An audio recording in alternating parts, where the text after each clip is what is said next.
చూస్ country delight, live better. ఇప్పుడే country delight app ని download చేసుకోండి. భారతదేశం China line of actual control LAC వెంబడి కొన్ని దశాబ్దాలుగా వివాదం కొనసాగుతోంది. చైనా భారతదేశంపై ప్రత్యక్ష సైనిక దాడులకు బదులుగా ఇతర వ్యూహాలతో ఒత్తిడి తీసుకొస్తోంది. దాయిది దేశమైన పాకిస్తాన్ సాయంతో భారత్పై రకరకాల కుట్రలు పన్నుతోంది. దీన్నే థ్రెషోల్డ్ అలయన్స్ అని అంటారు. చైనా పాకిస్తాన్కు ఆధునిక ఆయుధాలు, ఫైటర్ జెట్లు, డ్రోన్లను సరఫరా చేస్తూ భారత్పై ఉసుగొల్పుతోంది. ఇదిలా ఉంటే చైనా ఇప్పుడు మరో భారీ కుట్ర పన్నుతోంది. టిబెట్లోని బ్రహ్మపుత్ర నదిపై భారీ జల విద్యుత్ ఆనకట్ట నిర్మాణం చేపట్టడం తీవ్ర ఆందోళన కలిగిస్తోంది.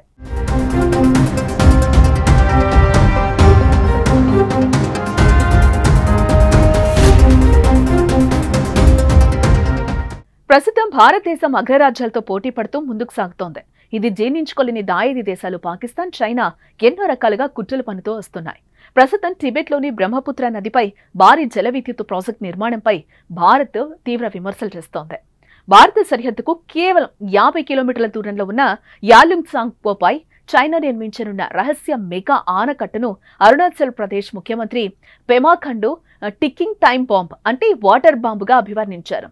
ఈ ఆనకట్ట సియాంగ్ బ్రహ్మపుత్ర ప్రాంతాలను సర్వనాశనం చేస్తుందని పెమా ఖండు హెచ్చరించారు. బ్రహ్మపుత్ర నది చైనాలో దీన్ని యాలుంగ్సాంగ్పో అని పిలుస్తారు. ఇది టిబెట్, భారతదేశంలోని అరుణాచల్ ప్రదేశ్, అస్సాం గుండా ప్రవహిస్తూ బంగ్లాదేశ్లోకి వెళ్తుంది. ప్రస్తుతం చైనా బ్రహ్మపుత్ర నదిపై జల విద్యుత్ వంతెన నిర్మాణం చేపడుతోంది. $137 బిలియన్ల విలువైన ఈ ప్రాజెక్టు 60,000 మెగావాట్ల విద్యుత్ ఉత్పత్తి చేస్తుందని, ఇది చైనా యొక్క త్రీ గోర్జెస్ ఆనకట్టను కూడా మరుగున పరుస్తుంది. ఈ ప్రాజెక్ట్ ని అతి రహస్యంగా నిర్మిస్తున్నారు. ఈ ప్రాజెక్టు పూర్తయితే చైనా నదీ ప్రవాహాన్ని కంట్రోల్ చేయగలదు.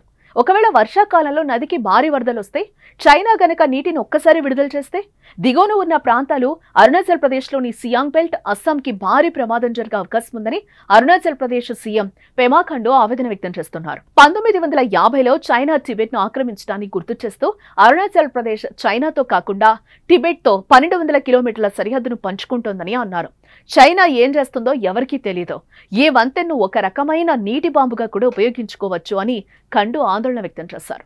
ఈ వంతెన నిర్మాణంపై ప్రతి ఒక్కరూ ఆందోళన వ్యక్తం చేయాల్సిన అవసరం ఉందని అంటున్నారు.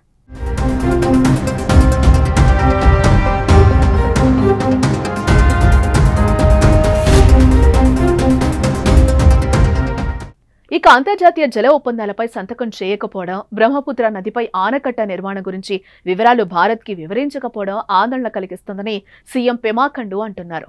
ఎక్కువగా భూకంపాలు సంభవించే ప్రాంతాల్లో ఈ వంతెన నిర్మాణం చేపట్టడం ప్రమాదకరమని అంటున్నారు. ఈ ఆనకట్టు భూకంపాల వల్ల కూలిపోతే దిగువన ఉన్న ప్రాంతాలు తీవ్రంగా నష్టపోయే ప్రమాదం ఉందని సీఎం అంటున్నారు. భవిష్యత్తులో ఈ ఆనకట్టు భారత్కి ఊహించని విపత్తు తెచ్చే అవకాశం ఉందని అంటున్నారు.